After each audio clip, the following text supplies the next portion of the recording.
Derek Releford, how you doing, sir? What's up, buddy? How was Just your Facebooking a little bit, hanging out. Facebooking a little bit? It looks like your office is crunk to be done for the week. Yeah, man. I have a green screen, obviously, and I'm starting to not like it. Why? Green screen is, I don't know, man. It's like when I watch Twitch, you see a lot more people with like what you got. I think people are more interested in seeing like somebody with a decorated background, Yeah. like a scene. Granted, I can change my scene all the time, but like, who cares? It's like I think because we're moving some stuff around. My brother's moving in with me and everything, so I don't know what's going to go on, but we're definitely going to uh, probably do like get rid of the green screen when I move my studio here in a few weeks. Yeah, and then are you going to try to like get it fancy in the background and make it look all professional, or what are you going to do? I think so. I think I want to build like a set looking thing. Like, I don't know. I don't know what I'm doing with my life, but yeah, thanks for inviting me, man. Yeah, no problem. This was just kind of like an impromptu thing. I was at work and I had a pretty good day, and I know that we've done some streams on your stuff, on Fridays after work just to kind of come catch up and talk, and chances are me and you'd probably be talking anyway, so we might as well stream it to see if anybody's hanging out and just, watching and chilling. Because I had a fucking hell of a week. Good. I mean, some good, some bad, but ended good, and I was like, you know what? I'm going to go have a couple beers, talk some shit on Twitch. And here we are. Yeah, man. I've had a pretty interesting week too, man. Like I've been like waiting for a package for long story, man. Like a buddy of mine told me he sent me a package, and it's not drugs or anything. It's just like files. And he sent me a package on, he said the 3rd. So I've been like doing that thing where you watch like your mailbox like a hawk all day. And then as soon as you see the mail truck pull in and leave, you like do that thing where you walk out to your mailbox and you think that there's going to be like actually be something there. Yeah. And, dude, what is it today? 17 days of that. Oh, man. Just heartache. And then so I found out my buddy, he ended up having like a medical procedure. I think he was out of it, dude. He told me he mailed it and all this stuff. And I did some investigation, dude, and he never did. Like he ended up in the hospital, like with some mental stuff because of a seizure. Like, wow, yeah, like it's weird, man. So like, I finally got somebody else to send it, and she thought it would be here today. So like, I'm just having a great day. I wake up early, just crushing it at work, and then the mail truck gets here and it's not here, man. It's like, ugh. Yeah, I'm the most impatient person on the planet, as you've probably come to know over the last few months. But like I'm waiting for mixes, on the stuff that I tracked a couple weeks ago, and it's been tomorrow will be 2 weeks without hearing anything that I did in the studio, and it was like kind of a blur because I did 2 songs in a cramped little time frame, and I had to like, I know what it's like to record in the studio. You have no idea what those songs sound like. No, and it's going to be news to you whenever you get sent. I know there was production and stuff that we changed some songs, trimmed the fat. I feel like it was cool, like what I did, but until you get it, you really don't know. And like, if any musician out there knows that you're constantly second guessing yourself. So that's kind of where I'm at right now. I'm like, are they just terrible and he's just going to throw those away? But he told me it would be like 3 weeks, and I'm not even at 2 weeks, and I'm already like, what's up?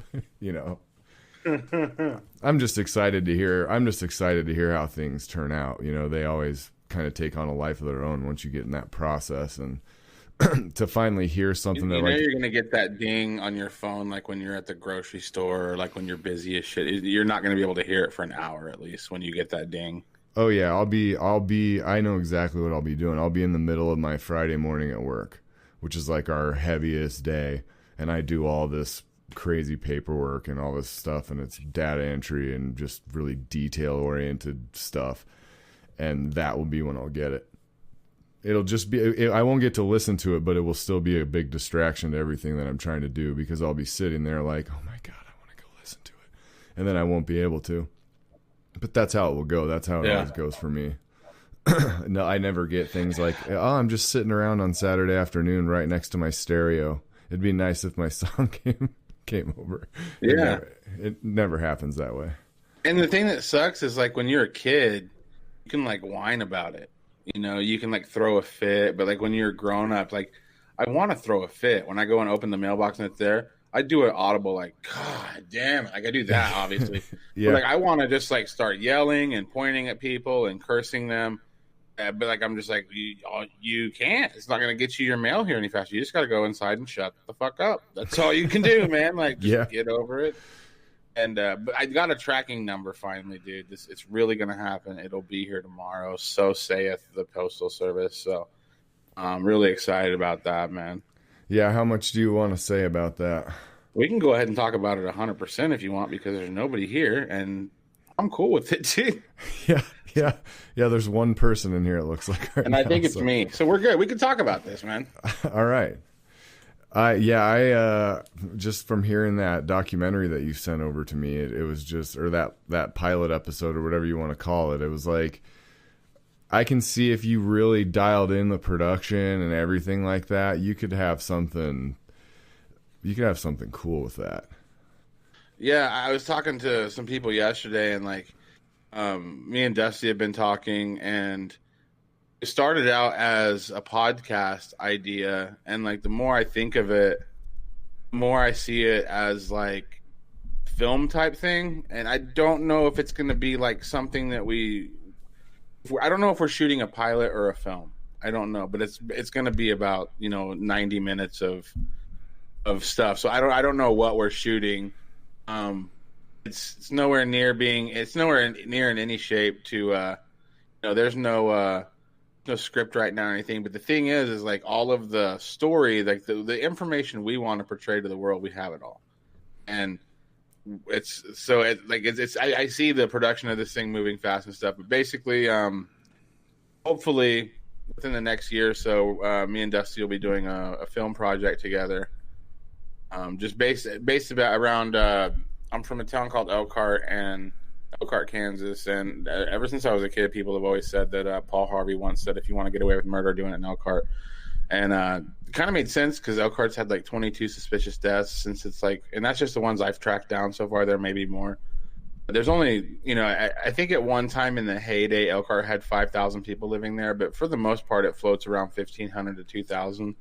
And 22 homicides, a lot of bodies, man, for that little amount of people. And so the movie's basically about disproving that Paul Harvey ever said that. But in doing so, we kind of realized that he may as well have said that with the amount of, and it's not just Elkhart, there's thousands of towns that claim that Paul Harvey said that about their town. And we're going to kind of get to the bottom of that in the film. We're going to find out where that rumor started. The earliest linkage I can find of it is it started in some town in 1985. So this rumor's been around, and this is when I was a kid, like the 90s. I heard it.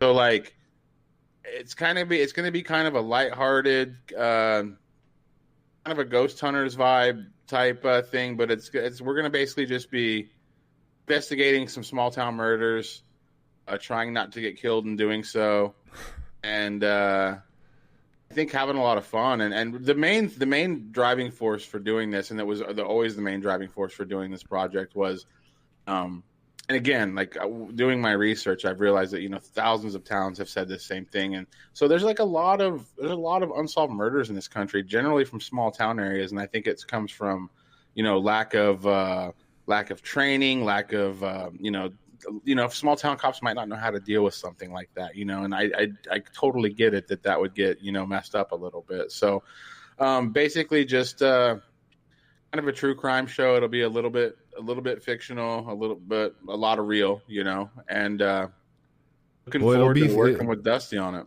There's no way that it's not going to be funny. You know what I mean? Because there's just going to be ridiculous shit, and like I'm just waiting to drop. I'm just waiting for the right time to drop the next meme. the one you sent me, because I could just see it, because I can see you and Alex coming up with like 5,000 of those, and it's just going to become like a series of like just depressing. But I mean, like the funny stuff that goes on when you're doing this kind of stuff is just, it's like I don't, when did I meet you? Did I meet you in March or April? You met me whatever day Hugo interviewed you. That's right. So would that have been, that was probably a little bit before then? Would that have been like in 2019 maybe? Yeah, so we met then, but then when I finally reached out to you, I think it was like March or something like that to do the show. And then ever since then, like I don't know, we've just become pretty good friends, and I've become pretty good friends with everybody like in the team and on the team. And it's just been fun to like dip my toe in the water in the broadcasting thing. And it's like this weird, like I'm starting to really take a liking to it. You know what I mean? I'm starting to get a charge out of like testing it out and seeing how it goes. Like realizing, hey, this might fall flat on its face, but you know enough about like when you're building something, man, like you said, you got to water it. And it's like, you got to try different stuff. You got to pop on at different times. You got to adjust, you know, you got to be learning, you got to keep improving your production, you know, you've got to do all that stuff. And it's become like a fun challenge for me to like build what we're doing right now. The fact that I can sit here with a buddy of mine and just talk and share, and if anybody wants to tune in, they can.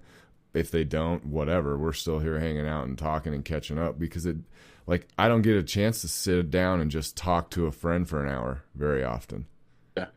So there is something to that. It's like you can just sit down and chat shit with a buddy for an hour, and it's like, no matter what, it's going to be awesome. You know, I've had a lot of fun, you know, getting into this and all that type of stuff. And I know I'm probably going off in a weird direction, but no, I think what started it for me was, and I'm actually not, I don't listen to a lot of things. Like I've maybe listened to Joe Rogan podcasts ever in my life. Because I'm a hater, I just don't do things, you know. Like I don't do a lot of things with my life, you know. It's like I don't really know what Joe Rogan's about. The only one I watched, I think, was him and Alex Jones, and that was really entertaining. And Joe Rogan's really great at what he does. I don't have a lot of time, and I just don't watch Joe Rogan. But Howard Stern, I used to watch on TV when I was a kid, like E or whatever. You know, they used to have like that hour-long program where it was like stuff that happened during the show on Stern Show when he was on the air that morning, and just the, you know, like he kind of invented the podcast in my opinion. Like, just, right. Hey, let's just turn these mics on and see what happens. You know, jazz podcasting is what I like to call it. You know, and granted, Howard, it wasn't so much jazz podcasting; it was just more. Howard made it like to where it was okay to go to a tower and have a real conversation. Yeah. You know, which is people still have trouble with doing in 2020. You're never going to see a network come out and have a real stance and a real conversation on anything. It's going to be this watered down, like, yeah, we like black people and gay people too. It's like, prove it. You know, it's like, you know, yeah, it's like totally. You don't see anybody that's willing to put it all on the line and say what they feel. And that's sort of what the podcast has done. And what my favorite thing, dude, is I have friends with 100 podcasters, and my friends that have the best shows are shit that I would have never even thought would be successful. You know, like my buddy has an RC car podcast, and he has like 5,000 people listen to every episode. You know, I'm just like, that's crazy. And like, you never would have pegged this guy as a broadcaster, but you know, just simply buying a computer, some headphones, and a microphone, and like, just like you said, just hanging out with people, you know, like people are listening to this stuff, man. Well, not this show, but yeah, but you know, people listen. No. I've completely lost interest in anything from that mainstream thing at all. Like the media or the art, or like if I have 1 hour to sit down and consume media, whether it's something on my phone or like, usually for me, it's my wife and I sit down and we have a show or we have a movie or we have something, we sit down and like kind of just wind down and chill and watch it together. It's never anything from one of those big, it's always something that's got some really evil shit going on or whatever. And there was this series that everybody was saying so good called 100 or The 100 or something like that. And it's a main, but I think it's like on CBS or something. You know, it's on one of the main. I got through about half of it. I'm like, this is the cheesiest bullshit. Like, I'm not gonna sit for an hour a night for my 1 hour of free time and watch this hammy bullshit. Like, I'm not doing it, you know. And I'm getting ready to cancel Sirius XM.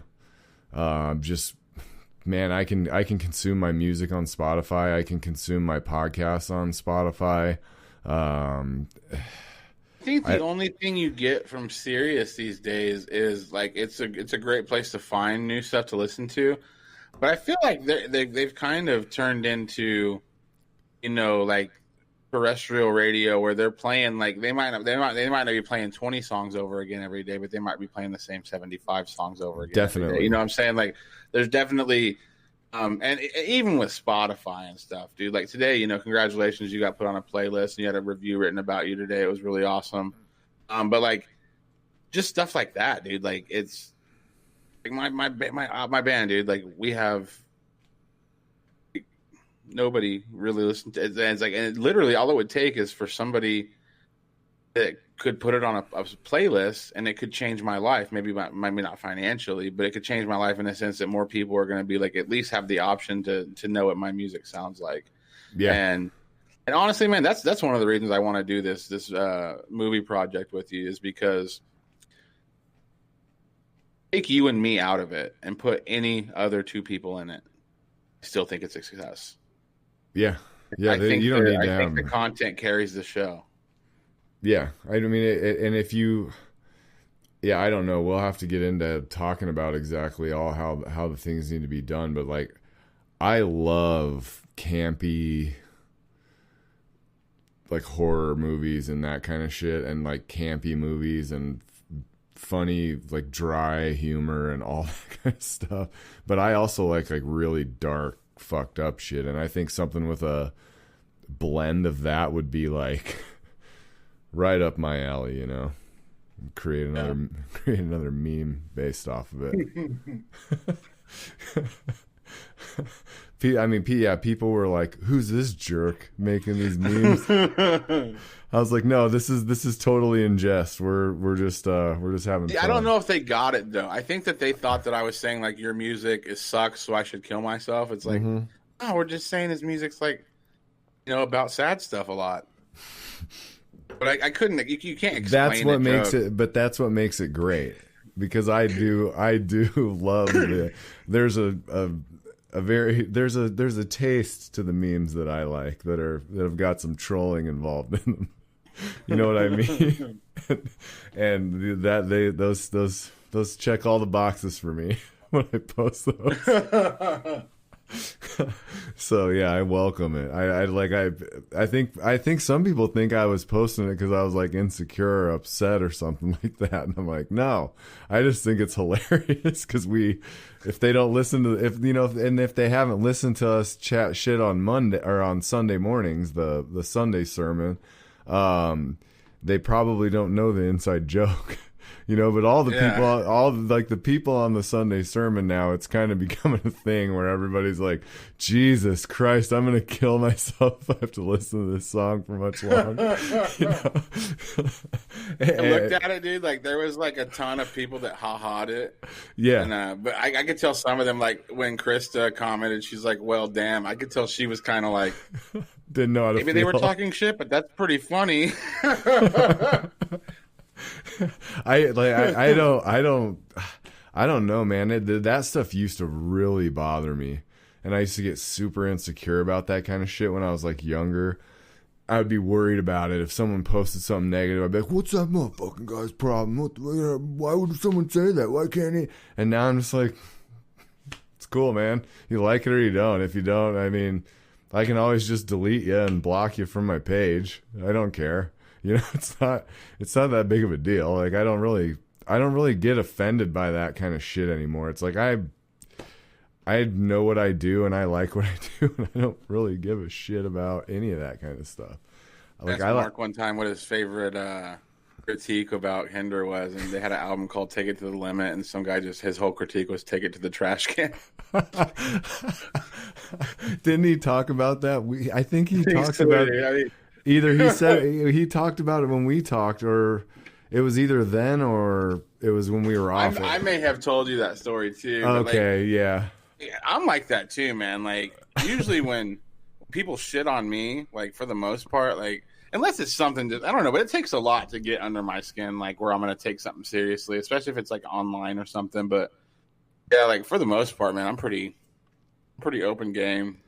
I try to be. I've had a couple things cross the line though with me, even and like I definitely try not to get wrapped up in the fucking pandemonium in the Facebook comments. You got mad at me when you challenged me to Madden and I told you the Bears were gonna piss on your grave.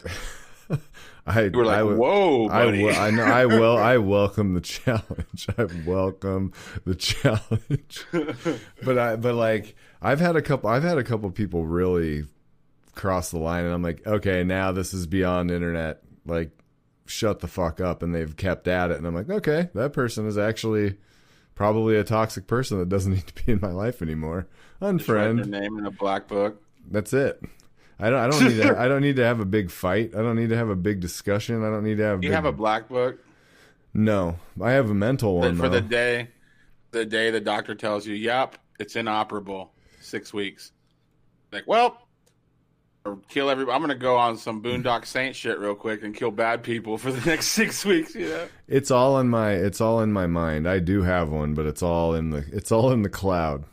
Yeah. Got it all, so no one can see it. Well, like there's somebody like my ex-wife. She, not to get too dark, but she was raped in college by a couple guys. Wow. And so, like, if I ever, and I know who they are, nothing ever happened to them.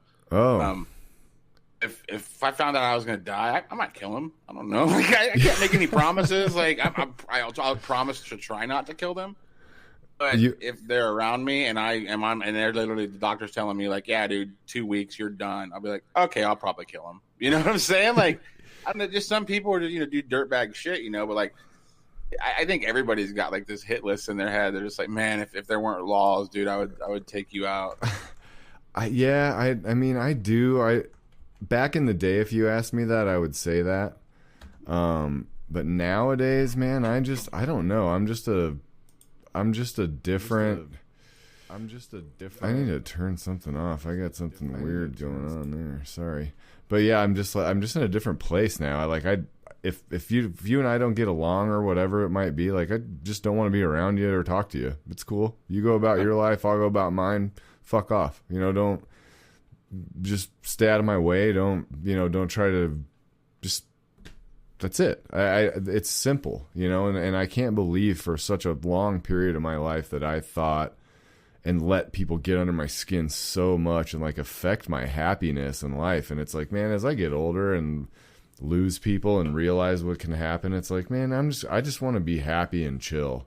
And like, if you're not contributing to that, then fucking get out of here. And one reason that I feel like I feel like it's gone. I had a great idea, man. It's gone. Just completely left. Gone, man. The people in the back are still cheering for you, though, dude.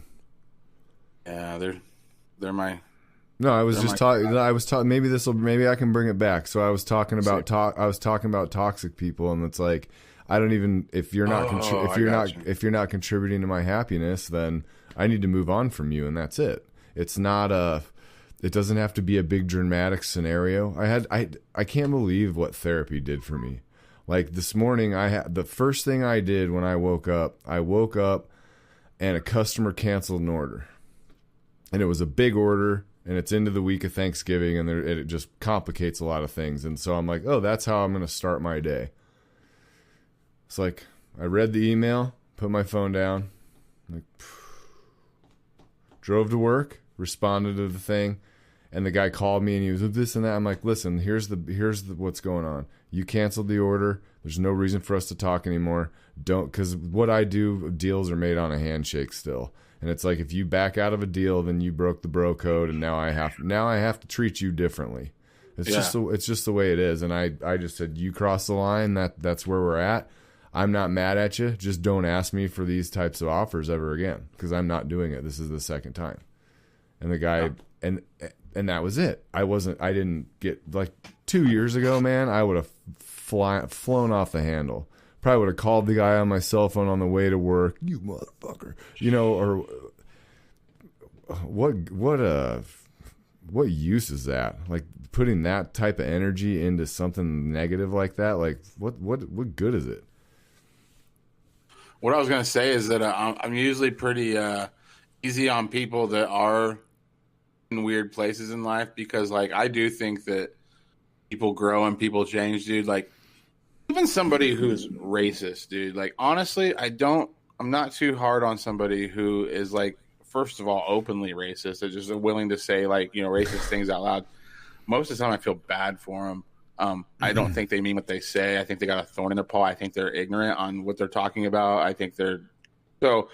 But the reason I tend to give people, like a little bit of leeway is because, like, dude, I was racist. Those guys that raped my ex-wife, dude, they were black, and that turned me racist for like a year. I said some really racist. I was racist, dude, and what it was is I was just mad and didn't understand something, and as thank God, like a year into it, I'm just like, that's stupid, like there's no connection to an entire race because of one bad thing. No, But I can't judge somebody for being racist because maybe they're not there yet, man. Maybe they haven't had their come to Jesus moment where they realized that they were being foolish and they looked foolish. It's ignorance. Like, yeah. I don't think we should hate ignorance. I hate that when people see somebody who says something that triggers them and affects them, their immediate response is to like repel and throw things at them. And really, dude, everybody that I've ever met ended up being like, I needed to get along with them for some kind of reason, or they were a bully. It just made them my friend. It's easier. Yeah. You know what I'm saying? Like, I don't know. I feel like when I meet somebody who's different than me, and if I feel like they're living their life in a negative way, I don't give up on them. I feel like I am doing them and myself and everybody involved a service by befriending them and slowly but surely educating them on why and what they do isn't okay. And I know the black book comment, but I don't. It takes a lot for me to get to the point where I write someone off. You know what I do? But when I do, and that's it. I don't have anything else to say. There's nothing else to discuss. I had some situations with one of my best friends in the world doing some really shady shit involving whatever. I'm not going to get into the particulars of that, but I just hit him up and I was like, listen, man, if you want to ever say that you were my friend at all, you're going to discontinue talking to me. You're going to leave me alone forever. And you're going to make sure this person knows that this was what went down in the correct manner. Or, I'm like, if you ever respected me and like you say you do, you're going to do this for me, but you and I will, beyond this message, you and I will never speak again. And it was not really it was really not all that hard for me to do, because it was to a point where it's like, really, man, at this point in my life, and and at that time I was going through a lot of stuff personally, and I got a call in the evening and it was like, hey man, I got to explain something to you. And I was like, really, right now you're going to throw this at me? So the timing was terrible as well. But it was like, I was done. I'm like, I can't handle this. I've got too much on my plate right now. And then someone who's supposed to be my friend is dragging me into something like that. I'm done. I'm done with you. If you don't have the empathy to understand when someone's going through a hard time and to maybe treat their situation and the things around them a little more delicately than, my supposed best friend, like that type of stuff. You don't do that shit to your best friends. I know people make mistakes, but something like that is egregious. Like that's a character thing. That's not something that would ever happen the other way, And when I get to that point, it's like, that's it.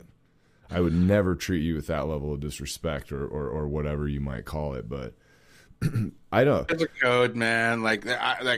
So I'm from a small town, and a lot of my friends in the city got really pissed at me over this. But I'll explain it to you. You're from a city, maybe you'll be on their side. But I was married for 10 years to somebody.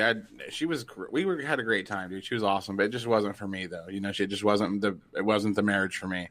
I'm glad I'm in my marriage that I'm in now, but like. We're together for 10 years, dude. And in that 10 years, I became friends with a lot of females. We're just friends. They were good looking and cool. Like they liked cool music. We had good conversation. They were intelligent and we had good conversations, but they were just friends. And I started meeting dudes throughout the 10 years, and dudes that were I was friends with the girls before the dudes, and then the dudes would become my friends, and they would start dating the girls. So whenever I got divorced, started hanging out with this girl, but I never we just hung out, like we sat on the opposite side, nothing ever weird. We were good friends, we were bros basically. Yeah. But to say that I didn't catch feelings for her coming out of a 10-year relationship with somebody I had nothing in common with, and here I am hanging out with a pretty girl who everything I say she laughs at, and everything she says I think is awesome. Like, so of course, I'm like, of course I get feelings and stuff, but she had dated a friend of mine, and I knew her before I knew him. Therefore, so I never went for it. I did tell her one day, because me and her were going to get a place together, and I just told her, I was like, look, I don't think we should get a place together. She's like, why? I was like, kind of got a crush on you, and that's not okay. I was like, we gotta like just, and I was like, I understand you probably don't have a crush on me, and she didn't. You know what I'm saying? Like, but that's a thing. And really, I would have fallen in love with a tomato. If as long as it listened to my stories and let me have an opinion. I would have fallen been there. So you know what I'm saying? Like, but like where I'm from a town with 2,000 to 1,500 people. You date your friend's ex-girlfriend because you have to. There's only fucking 14 of you. You know what I'm saying? In your class, we had 40 kids in our class. You have 20 girls to choose from, and if it didn't work out between you two, you can't seriously ask the guy because you're friends not to try to date her, because it's like, well, you only have 19 more choices of who you're going to marry and stay in this town forever. It's like you have to keep going. So like, my buddy was like mad at me for even having feelings for, and I was like, well, I can't fucking help that, but like, to me, it was just, when people break up, they break up. But then I think now, and again, I didn't go for it. I never made a move. I never said anything. I never did anything weird. I knew that there was like that bro code. I couldn't go there. But, thinking on it now, like, I don't know. I guess I was going to say, like, if one of my buddies dated Stephanie after we got divorced, at first I would want to smash, and like be pissed. At the end of the day, I have children with her, and I have to be in her life for the rest of my life, whether I like it or not. At the end of the day, whoever she was with, I would almost prefer it to be somebody that I respected. You know what I mean? Like, I know what I'm getting, So like, it's weird how things that you get older and you live life and you're not so green anymore, and like just things just hit differently. You know what I'm saying? Like you like when I was in my 20s, I was a babbling idiot. Didn't know anything about myself, and I just slowly start figuring out who you are and what your strongness, your weaknesses are and your strong suits are. And a lot of people say like their teens and like from the time they were like, especially dudes, the time they were like 13 to 21. Like they say that's like about their worst time, when they were pretty reckless and all that type of stuff. And I would say like mine was, I did a lot of dumb shit in high school, don't get me wrong. And like shit I should have gone to jail, like really dumb shit. I was a meathead when I was in high school.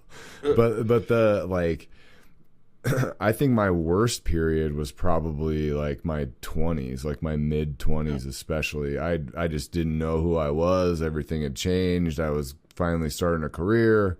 I was in a serious relationship. It went bad. And I made some really bad choices, and those choices have gone on to haunt me, for the rest of my life, probably will. And it's like, but the only way you get better is to go through those experiences and try to learn from them and mature from them. And like, it took me a long time to figure that out with certain situations, but it took me a long time to accept that this is how it is. You can be upset about it, but you cannot control this. There's nothing you can do to control anything. And if you fight and you do this and that, you're probably giving someone else more satisfaction as opposed to you just moving on and being happy. Yeah. And it took me a long and there's beauty in heartache, man. Like, how many old people that have been single because their spouse kicked it 20 years ago? You know how much that they would fucking kill you for a broken heart. Right. It would be like, you know what? I would love to know what it feels like to have this shit kicked out of me by another person right now, because at least I would have known what it felt like to be butterflies in love, liking somebody enough that they could level me with words. You know what I'm saying? Yeah. Like there's beauty in that. You know what I mean? Like, sure, it didn't work out, all that stuff, but you know, like you have a kid because of that. You know, on this planet, shit happened, dude. You know, it's like there's a person here now. You know what I'm saying? Like, and you can look back on all that and in a negative light, and you have reason to sometimes, you know. But like, end of the day, dude, like all that shit matters until it doesn't anymore. Yeah. I just kind of made a conscious decision one day to just let it go. It's like, okay, man, let's look at this.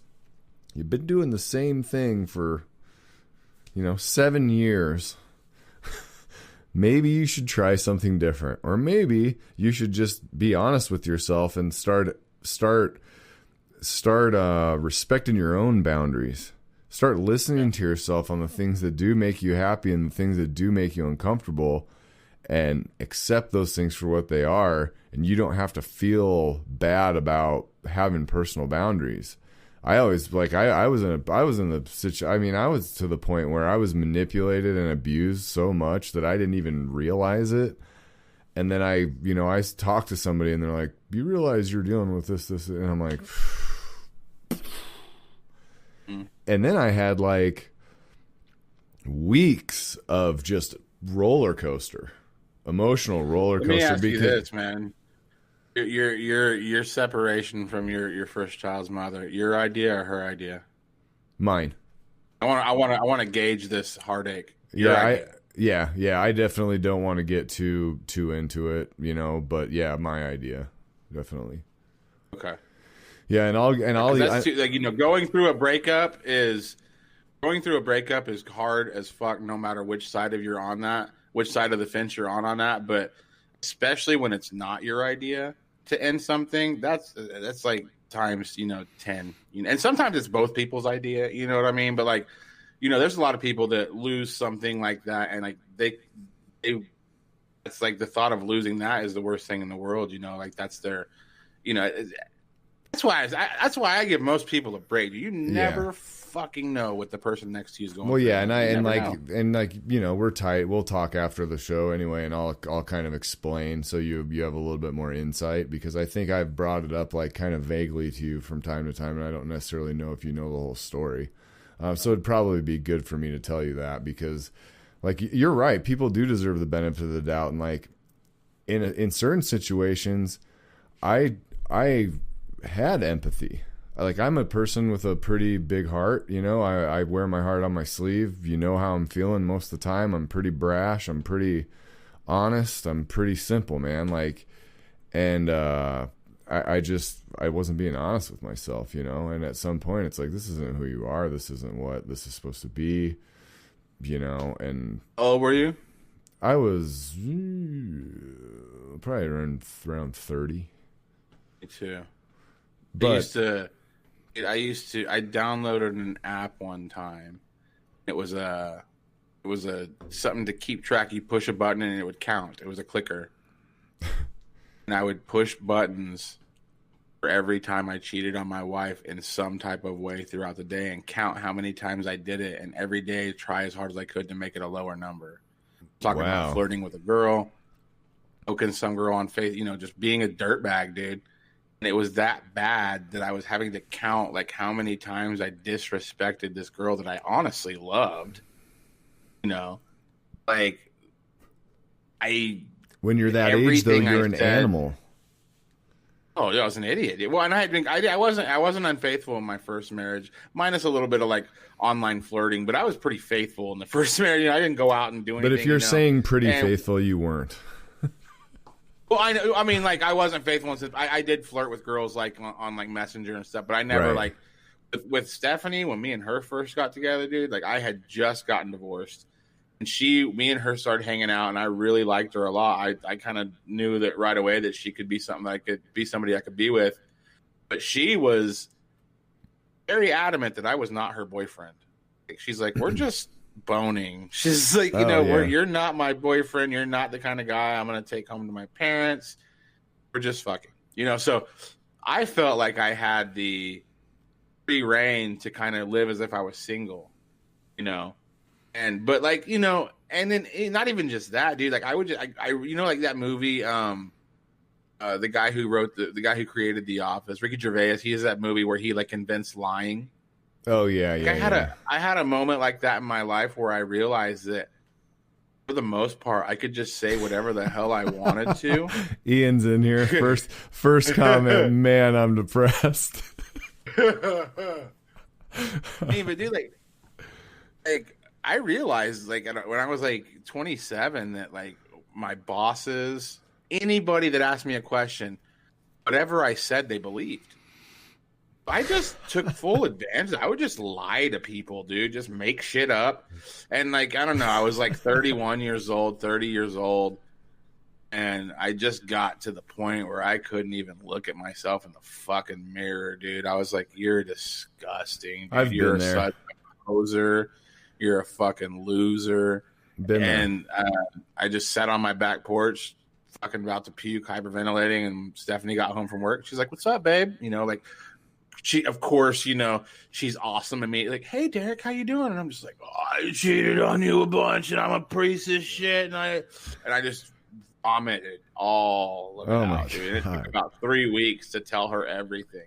To the point where she was just like, I'm like, okay, I remembered something else I did. And she's like, I don't give a fuck. You guess what? Just say that you fucked everybody in Garden City. Well, she wasn't saying that you were dating, right?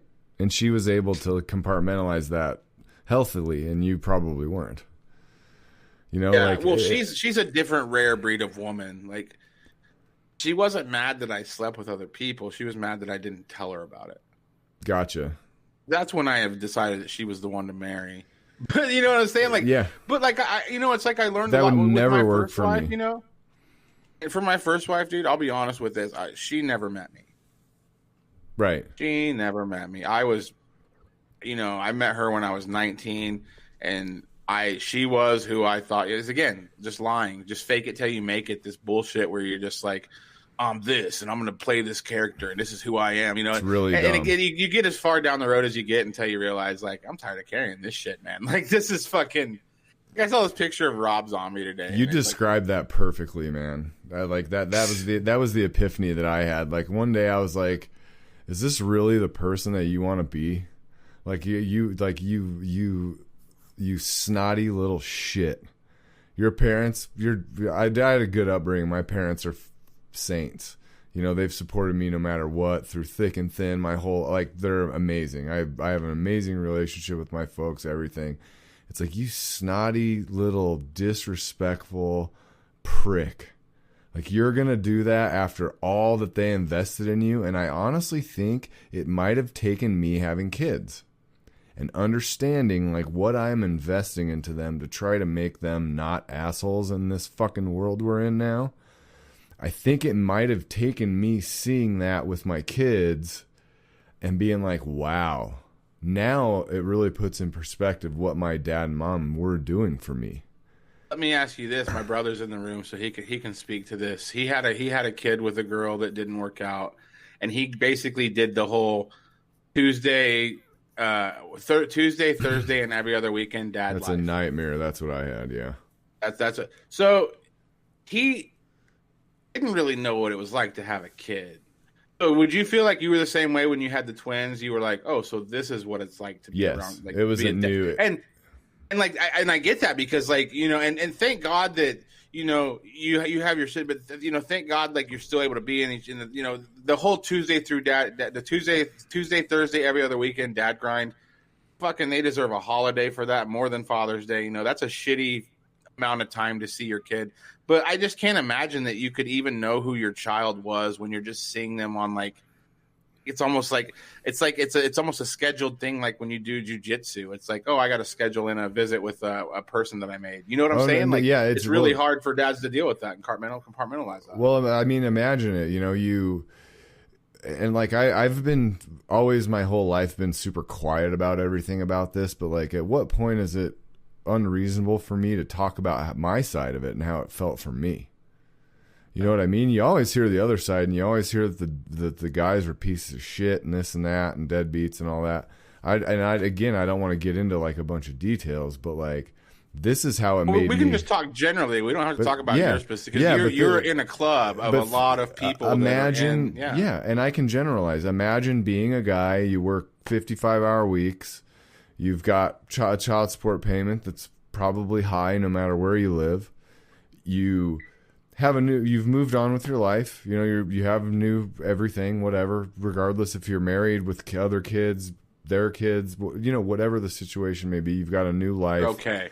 You're okay. But then you have these stipulations in your parenting plan or whatever it is. So you drive from your work when you're tired as hell, pick the kid up, bring him back, bring her back, whatever it is.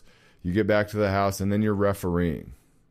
You know, you're in your house refereeing between the kid and what's been planted and it just gets into this situation where, like, I did it for a long time and I tried, and I have shown time and time again how dedicated I am and how committed I am, and I have been refused and shit on for it, essentially, and made to look like a fucking clown, to be honest with you.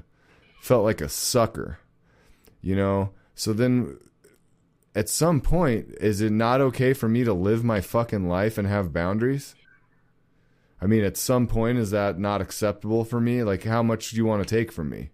You know, I haven't done anything wrong. Sometimes in situations like that, like Ian was in a situation where he might get mad at me for oversharing this, but, you know, he had to make the horrible decision of signing his rights away because, like, it was pretty obvious that his kid just wasn't vibing there, you know? Like, he had been fed a bunch of stuff, obviously, and I know how that goes.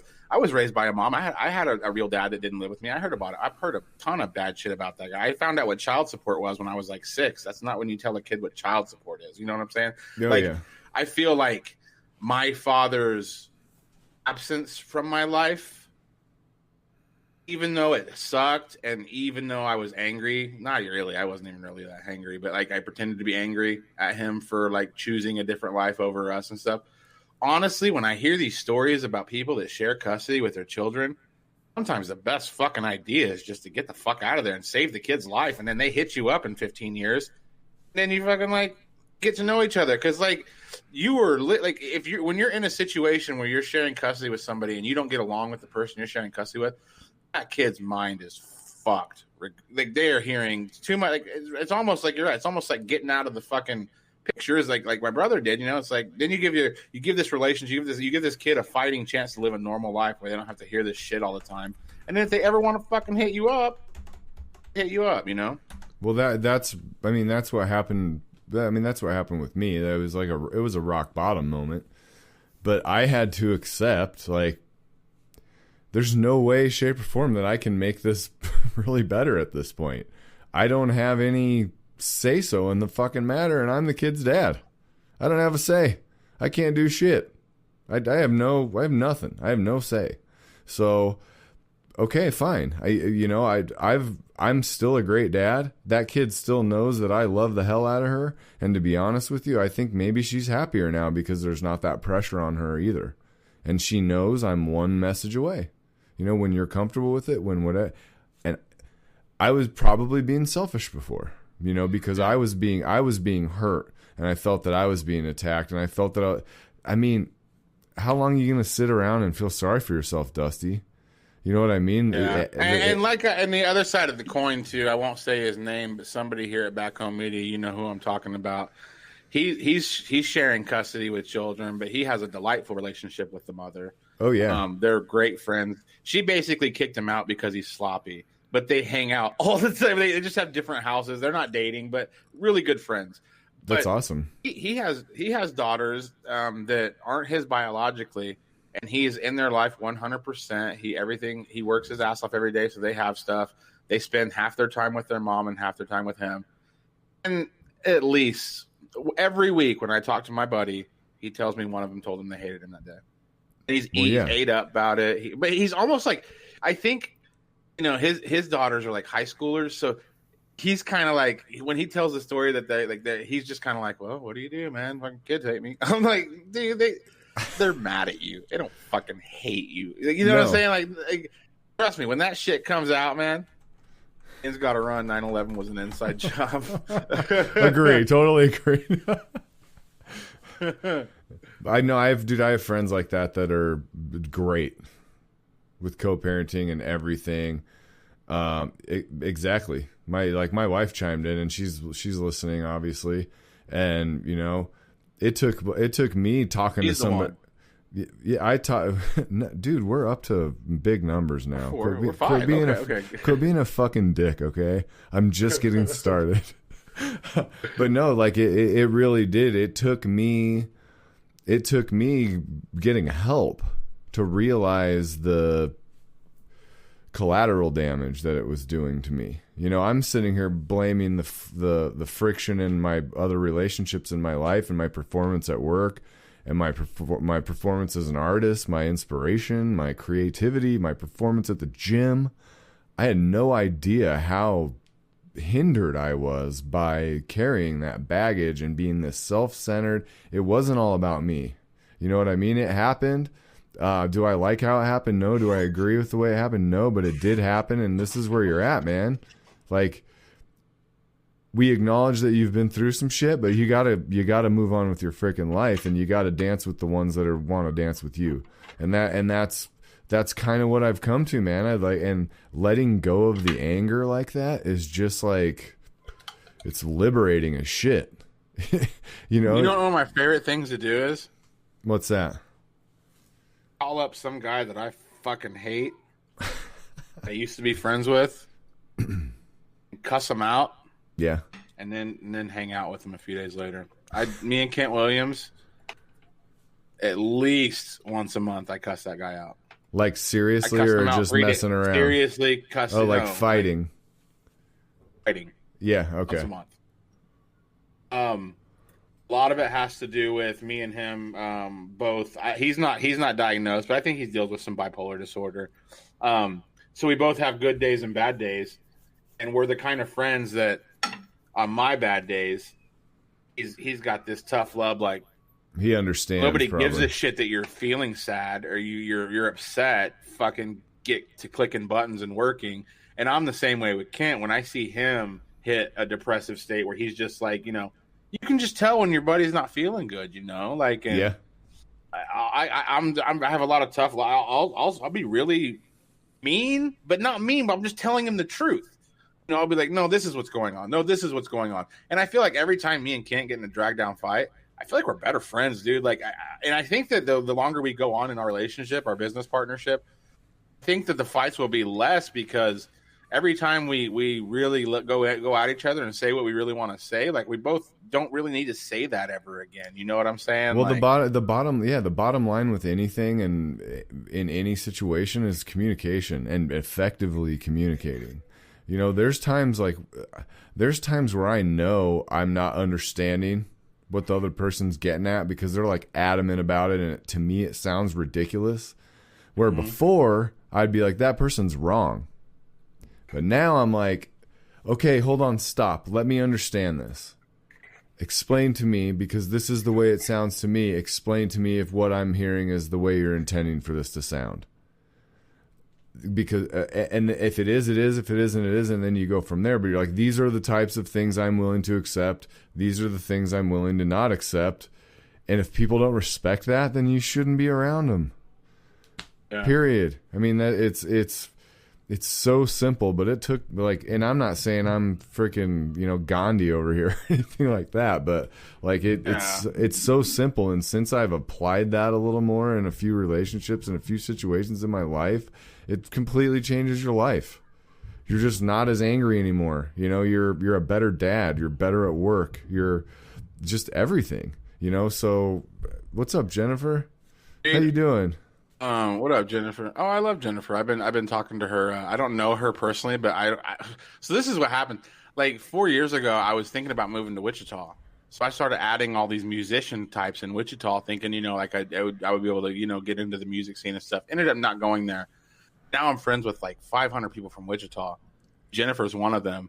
And when I made that post the other day, I was like, who the fuck are you people? It's kind of like the Wichita crew, man. Like I have a feeling that if I ever went to Wichita and did something, there'd be at least 30 people there that are just my Facebook friend going on 4 years now, and they're just like, you know, like that Barlow guy.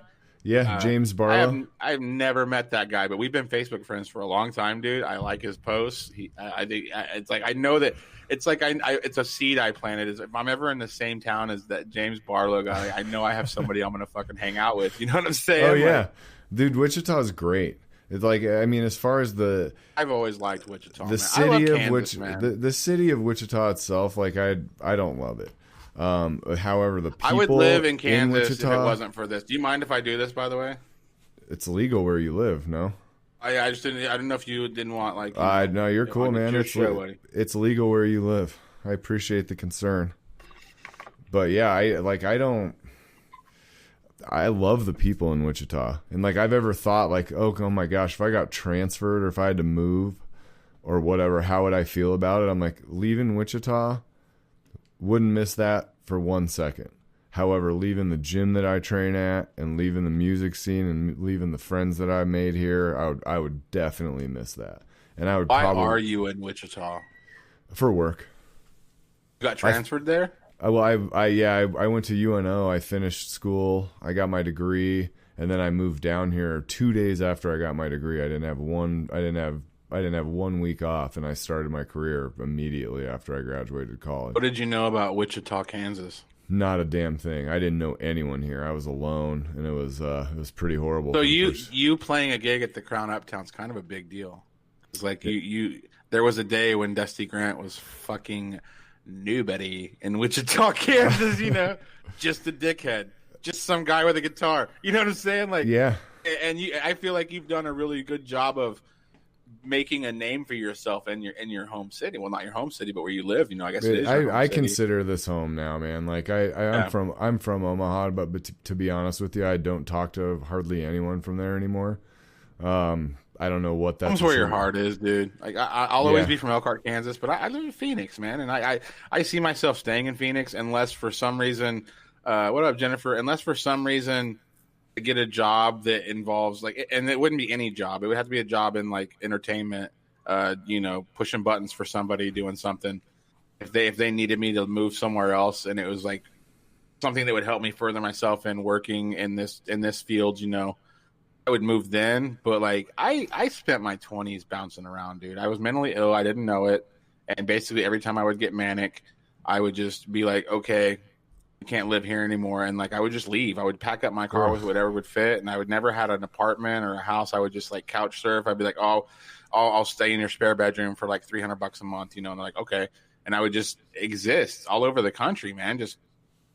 And I was chasing like, it's exhausting. Oh, it's terrible, dude. You know, it's terrible. Like it's you know, just running. You know what I'm saying? Like, yeah, you get tired of running.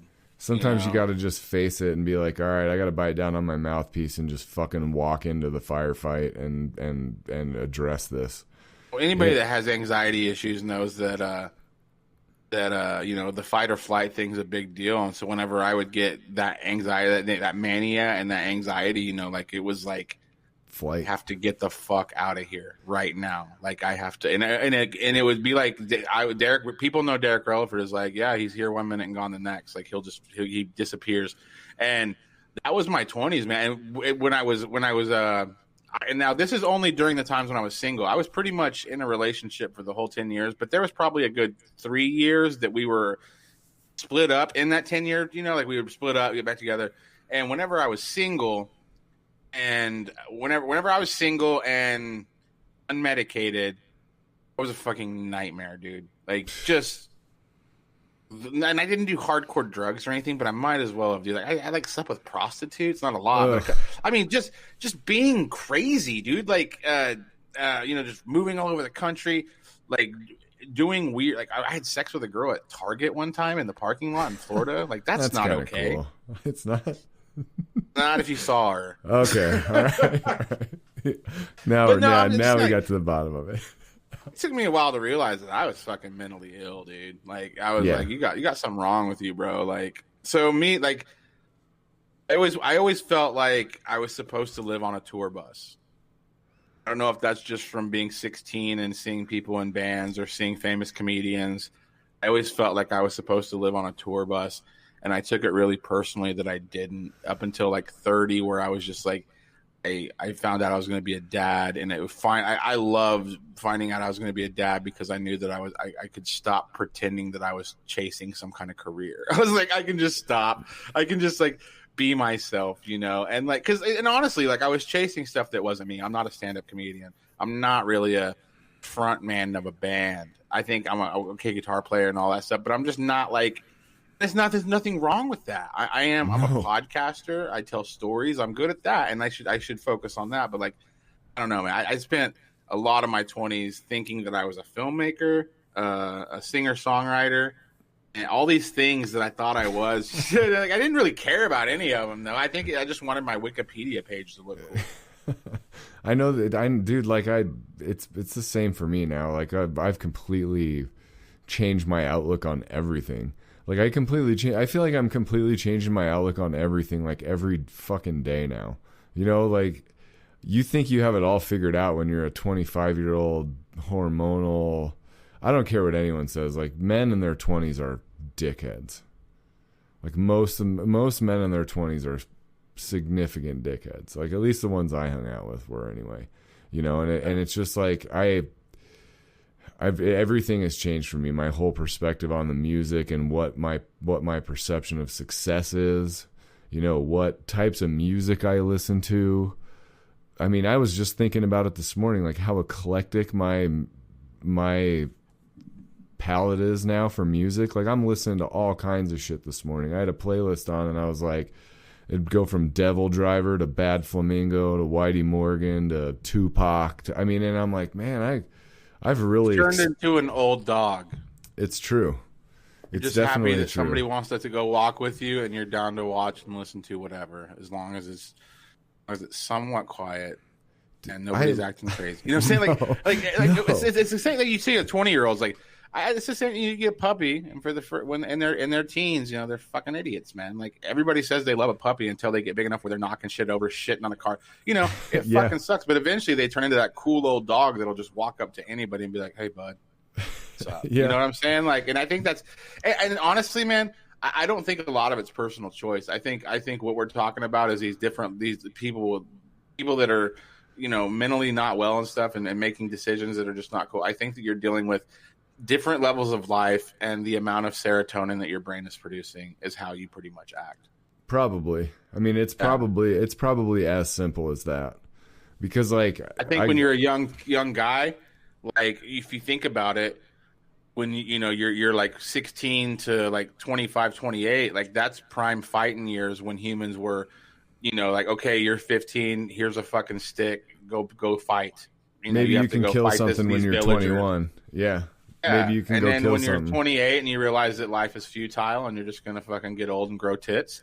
Like, you know, it's like, so it's like, I feel like you're right. It's like we were bred that way, you know, like when we're 20 years old, like we want to fight the world, you know, we want to make our mark. And really what it is, it really, if you could just get every kid that's in their 20s right now that's living reckless and doing stupid shit, if you could just get them on the phone with them in 10 years, like they'll stop tomorrow. You know, because if I could get a hold of me in my 20s, I'd be like, dude, fucking you probably wouldn't even listen to yourself. I wouldn't hang out with me in my 20s. No, but you wouldn't. Idiot. You're 20-year-old, dude, 22-year-old you isn't listening to 38-year-old you. Like, how many times did your dad tell you shit that didn't make sense until you had kids? You're just like, oh, that's why he said that all the goddamn time, man. 5 million, thousand, zillion, largest number, infinity. I mean, it happens to me daily. I'm like, oh. Now I'm turning lights off and telling everybody that I pay the fucking utilities. Dude, your wife's ready to come to Phoenix, man. She says she's just going to miss the gym.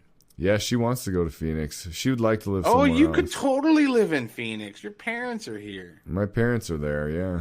Everybody I'm friends with, I always have this secret, like, I'm going to be out there. Someday convince them to move to Phoenix. And you're doable. It's doable. Wife likes it here. Yeah, she loves it there. When dude, I'm coming out there for Christmas for 5 days. We should try to meet in person. Down. At least a lunch or. Ian will be here, man. You can fucking meet Ian. Oh, he will. Good. Yeah, we could record a song. He's going to be set up to record. It'd be a really depressing meeting. You should actually record a song with Ian while you're here, just for fun. Come over for a couple hours and just bang one out. Just see what happens. I'm I not. mean, you might not release it, but I'm not opposed, dude. Like it's just one of those. I would miss Wichita because of the people. That would be the only reason. I don't love the scenery or the weather or any, like, to be honest with you. honestly, though, dude, I have never been in the same room with you, and No, I see too much of you sometimes. I know. I know. You know what I'm saying? Like, Yeah, sometimes I'm like, oh, it's fucking Dusty again. You know what I'm saying? Like, we hang out all the fucking time. We've never been in person, you know? I know. And it would be trippy for me to, like, actually meet you in person and be like, hey, we can, like, shake hands and have a bro hug and, like, you know, crack a beer together or whatever. Me and Alex Aldape did radio together for 3 years straight, and I think me and him have been in the same room together maybe 15 times. Really? It's weird. Yeah. Did you know him and before he lives you? 50 miles. Yeah, he sang for a band in Dodge City. And so most of those times we were in the same room together, it was when his band was playing or my band was playing and he was in the crowd. We never hung out. He used to listen to my radio show. And that's how I kind of got to know him, because he would send me messages on Friday morning and tell me, like, what he liked about the show and everything. And I was doing a show, and he called into my show one night and talked about his keyboard player that passed away from alcoholism. He talked for like an hour, and he was just like a fucking puppy, dude. He just kept calling every night, and he just eventually just bought a microphone and just kind of just moved in on the show. Fucking like, hey, I'll just set up over here. I'm like, what the fuck's going on, man? You're a caller. Nope, I'm on the show now. I like it. Pretty much how that happened, dude. He kind of just like started calling. And he was like, yeah, I like it here. I'm going to put my desk over there. I'm just like, Jesus Christ, man. But I mean, I love working with that dude. He's great as a, you know, on the air personality and everything. I think he's great. Well, I love that guy, and I love everybody that I've hung out with. Like, even going on Norm's show, going on Sarah's show. Still friends with Cape. You know, obviously Sprout and I are tight, but everybody that I've met through the show has been so freaking cool. So it's like, no matter what, we just keep doing this and we keep having fun and we get a chance to hang out. But like, I would really like to hang out in person someday. Let's do it, man. When you come down, I'll hang out with you. If you're not sick of me. I want to do a show. I might get in trouble for announcing this, but we only got 5 people watching. Another Back Home Media podcast bit the dust today. Which one? Yes. Bit the dust today. Easy Out? No. Bit the dust. Ether? Ether's done. Not forever, but they're Hugo has been having internet issues. Their drummer had a baby. They're like one of the bands that's still playing through coronavirus. You know, they got tons of stuff they're trying to do. He's like, I'm just going to take a break for a few months. And I was like, that's cool, man. I actually told Hugo, he was paying me for services, and he's like, I'm going to lower the payment since we're not. He's like, I still want to give you money every month. I was like, no, don't give me any money. I was like, keep your money, dude. I was like, but you know what? I was like, you were like, everybody on Ether was funny. I liked everybody, but Hugo really took to hosting that show and talking out, you know? Yeah. I was like, if you want to get into what Dusty's doing, I was like, we'll show you how to do that shit. So let me know if you ever want to get, you know, party on that. We'll show you how to set up a Twitch channel. And I think Hugo's the kind of guy too, where he could sit there and play guitar and, you know, sit there and lead and all that stuff. And people would I would sit there and watch Hugo shred for an hour, you know, like he totally belongs on Twitch, you know. But yeah, Ether Podcast is going to be down for a while, I guess. That's okay. I mean, Hugo's an amazing dude, and I've actually got him coming on this show, on one of the Wednesday night shows. But I've got somebody in January coming on from the UK. He's like a music marketing and social media expert. And I sent a message to him and he just said yes right away. And I was like, holy shit, like my friends need to tune into this because this is going to help them. Like, this guy understands the algorithms and all this other type of stuff. And it's like, man, all of a sudden I got to do a show on a Saturday because there's a dude from the UK coming on to talk music marketing, you know. And it's just, it's grown. And like, I've been wondering, do I belong on Twitch? You know what I mean? So far, I don't know. Do I belong on Twitch? Is the stuff I've put out good? I'm still working on it. You know, it's like, but I think the only way to find that out is to get on there and go at it, you know? Yeah. That's what I've been trying to do, man. I've been trying to stream more and like make it a point. And if I was good at guitar like Hugo, I would be doing that every night, just sitting there playing along to other people's songs and playing leads. And because Hugo's the kind of guy that could sit there and do that, you know, he could sit there and it's like classically, like he joined Trevino for a while, and it was probably one of my favorite versions of Trevino. He played guitar for us, and like he picked that shit up pretty quick, man. Like, and it's not like our songs are like not like fucking Pink Floyd or anything, but like put it this way, we played with a lot of bass players in our day. A lot of people just had trouble playing our songs. I don't know. I'm not saying like they're hard to play or anything. Maybe it was a vibe thing. You know what I'm saying? Like, but Hugo was somebody that me and Ian played with, and we have a whole graveyard of past band members. Like, we're the kind of people. We're like we treat our music very business like. Like, if it's not a good fit, we're just like, no offense, but we're gonna go this way. You know, like we will never sacrifice our sound for saving somebody's feelings. You know what I'm saying? Like, definitely, we're pretty honest. No, you have to be. You know, it's your project. You know, but like, I don't know, man. Like Hugo was I love Hugo, man. Me and him, I've been watching that kid play since he was a kid, like 18 years old. Still a kid. He's like 27. He's a little. Is he? He's a little mijo. I don't know. I think he's like 27, 28. Rise Again. ICT is in the house. I like that interview you did with Bona. She's cool as fuck. She is cool as fuck. I was stoked that she would actually do it. She actually showed up to your show. Yeah, like, wow, she's gonna help me do my first show. But like, yeah, man, Hugo's a great dude. There she is. She was Bona's story.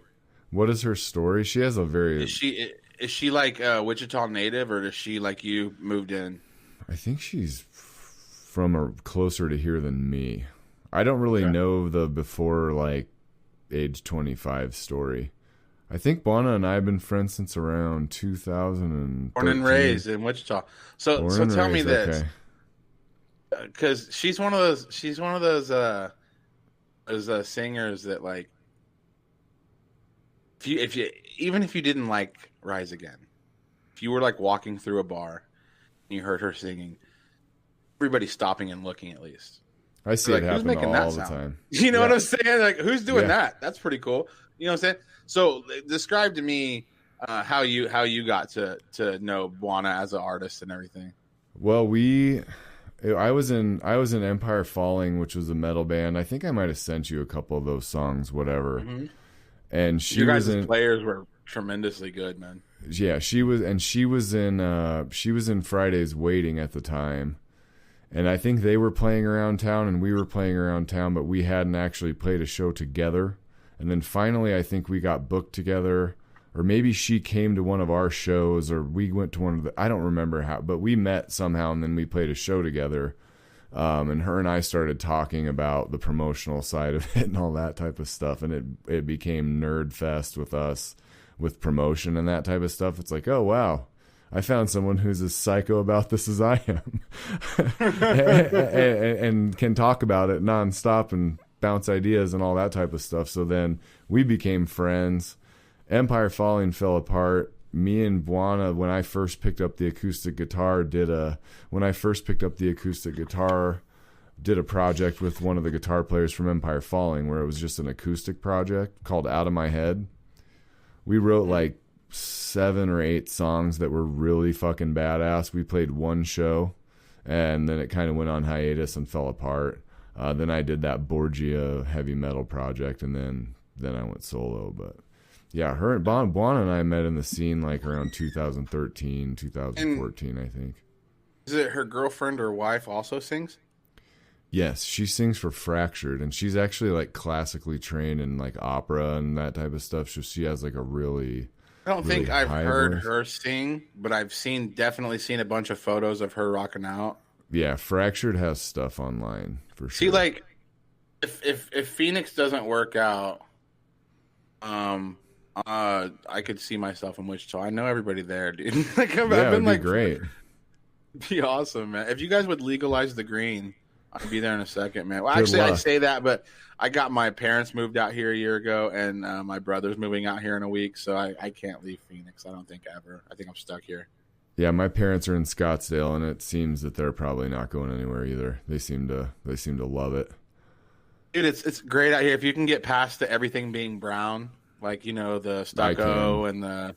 I can. And easily. I can, you know, like I actually like the the fake trees we have here, they're real trees, but they just planted a bunch of palm trees here back in the day, and like we have cactus. Like my neighbor's got a cactus, dude. That when you come to Phoenix, I got to show you this cactus, and I won't let you stand on a certain angle because it's gonna take somebody out, dude. This thing is like on a full on lean, and it's at least 100 years old. I tell my neighbor all the time, like, dude, you gotta fucking get rid of that. He's like, I don't know if I can. He's like, I think it's fucking illegal to cut a cactus down.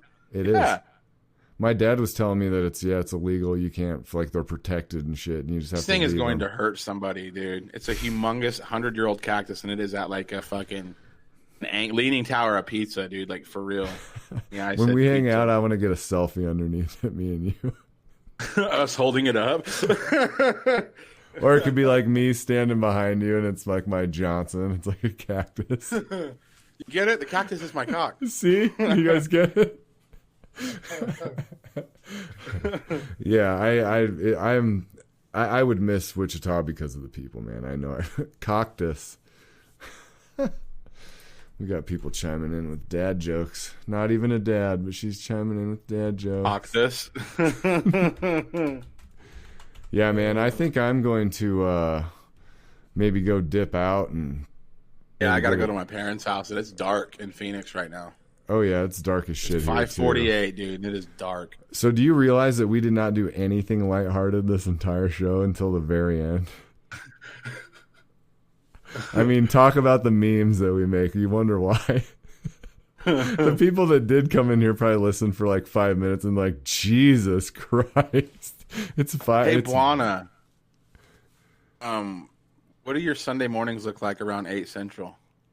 You should stop by for like 10 minutes and just hang out for a minute. Sunday sermon, Buana. You should come on. Get some coffee. You know what I want to start doing on the sermon? I want to have like where we take breaks, but instead of taking breaks, like you could play a song, and we'll be like, all right, we're gonna talk about this, but here you'd have like Buana come on and do a song. It's easy to do. We just send them a link and they play us a song, and then we're like, thanks.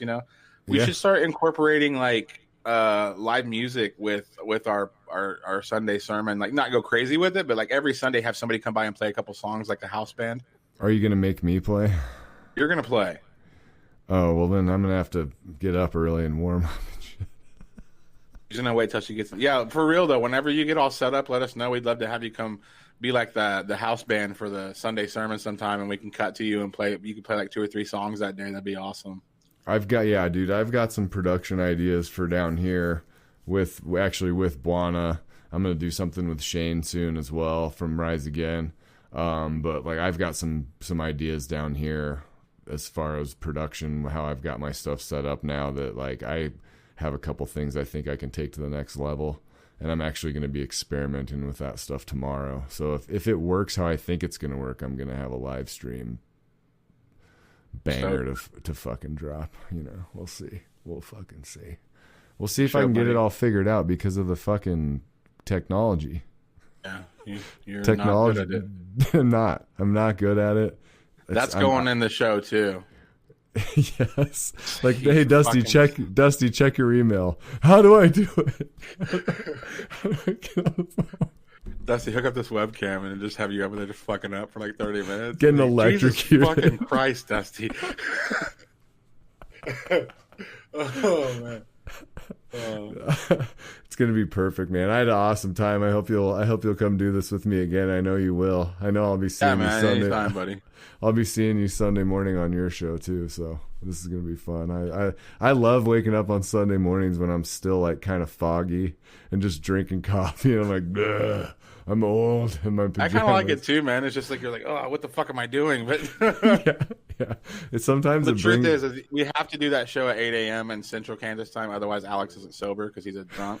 And he's not. Sometimes he drinks during the Sunday sermon at 8 a.m. because he's off. He has 3 days off a week, so he's one of those guys who takes his full advantage of his 3 days off. So. Well, yeah, I dude, it's a party for me because I'm usually up. I'm an early riser no matter what I do. Even if I go to bed at 2 a.m, I wake up at freaking 6 or 7 and I'm ready to rock. So it's a perfect time to do it because it gives me a chance to get up and like put some pajamas on, make some coffee, eat some donuts, get all growly, and then come down and get pissed off. All right, dude. Well, I'll let you run. I know you got shit to do. I got shit to do, kind of. Awesome time. If you tuned in today, thank you very much. We will see you next time on DG and Friends. Derek Releford, thank you, sir. I will see you Sunday. Later, guys. Cheers, buddy.